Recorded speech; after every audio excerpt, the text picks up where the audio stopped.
और अंतर विधानसभा उपचुनाव के लिए मतगणना जारी है। शुरुआत में किस तरह मतगणना की जा रही है, वहीं निर्वाचन विभाग ने मतगणना के लिए किस प्रकार के प्रबंध किए हैं, इन सभी पर ज्यादा बातचीत के लिए हमारे साथ 12 से जुड़ गए हैं हमारे संवाददाता मोहम्मद अतीक। जी अतीक, जिस प्रकार से पूरे प्रदेश भर की नजरें इस उपचुनाव में बनी हुई थी, आज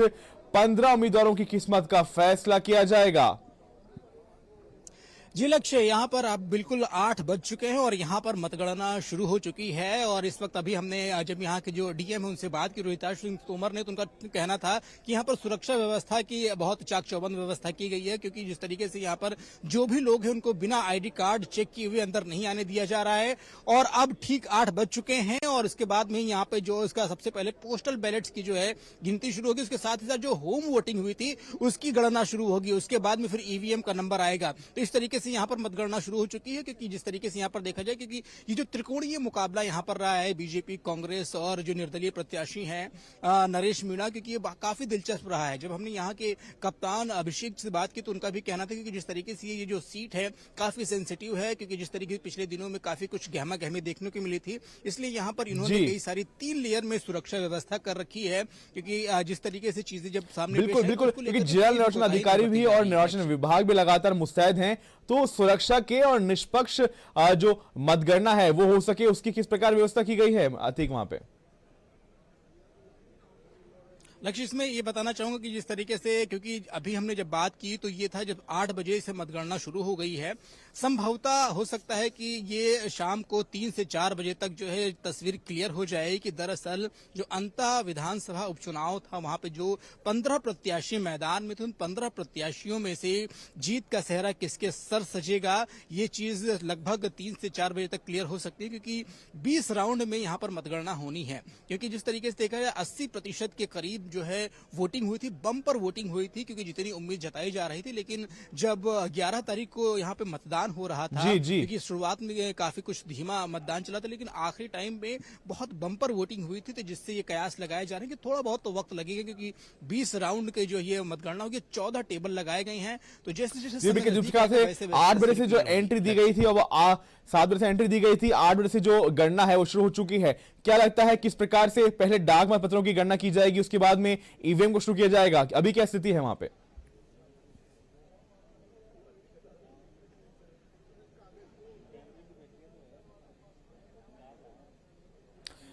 अतीक, पहले 7 बजे एंट्री दी गई थी, 8 बजे से मतगणना शुरू की जाएगी। फिलहाल क्या स्थिति बनी हुई है वहां पे?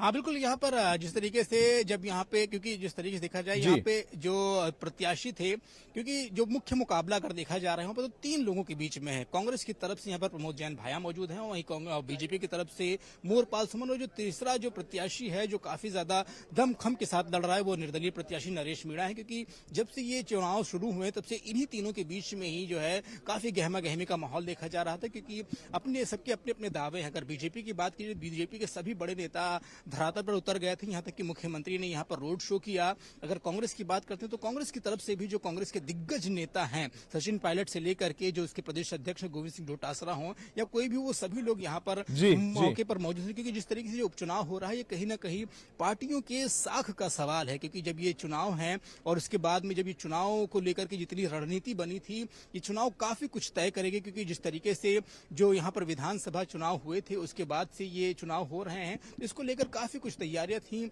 सभी की जो है काफी कुछ चीजें लेकर के उम्मीदें हैं। लेकिन यहाँ पर जो 3 बिल्कुल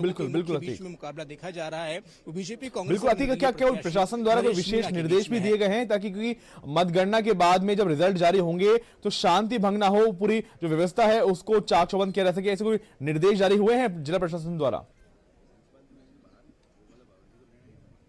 बिल्कुल, यहाँ के जो जिला निर्वाचन अधिकारी उनकी तरफ से ये भी कहा गया है कि जब से ये मतगणना समाप्त होगी और उसके बाद में जो नतीजे आएंगे, यहाँ पर किसी भी तरीके से ढोल नगाड़े या फिर कोई सेलिब्रेशन नहीं होगा। जो भी प्रत्याशी यहाँ पे चुनाव जीतेगा वो शांति व्यवस्था बना करके यहाँ से जाएगा। यहाँ पर किसी भी तरीके की धूम धड़ाके की जो है या सेलिब्रेशन करने से बिल्कुल मनाही की गई है। और इसके साथ ही साथ यहाँ पे समर्थकों की जो नारेबाजी उस चीज के लिए भी रोका, क्योंकि इसका जो हम जहाँ इस वक्त मौजूद हैं ये 12 का एक राजकीय विद्यालय है और यहाँ पर काफी बड़े सराउंडिंग में यहाँ पे बैरिकेडिंग लगा रखी है और कई सारी जो है यहाँ पर जो कंपनीज लगा रखी कि इस परिसर के अंदर किसी भी तरह की कोई गतिविधि नहीं हो सकती है। जो भी चीजें होनी है, जो भी प्रत्याशी अगर यहाँ से जीतता है तो इस परिसर के बाहर जा करके और चीजों को कर सकते, लेकिन फिर भी यहाँ पर किसी तरीके के पटाखे जलाना या फिर ढोल नगाड़े बजाना या बिल्कुल देखिए, न केवल लगातार जिला प्रशासन भी लगातार नवाचार करते नजर आता है। इस बार में जिस प्रकार हमने देखा कि जब मतदान के समय पे मोबाइल फोन के लिए एक अलग बैग बनाया गया, क्या मतगणना को लेकर भी कुछ ऐसा नवाचार किया गया है?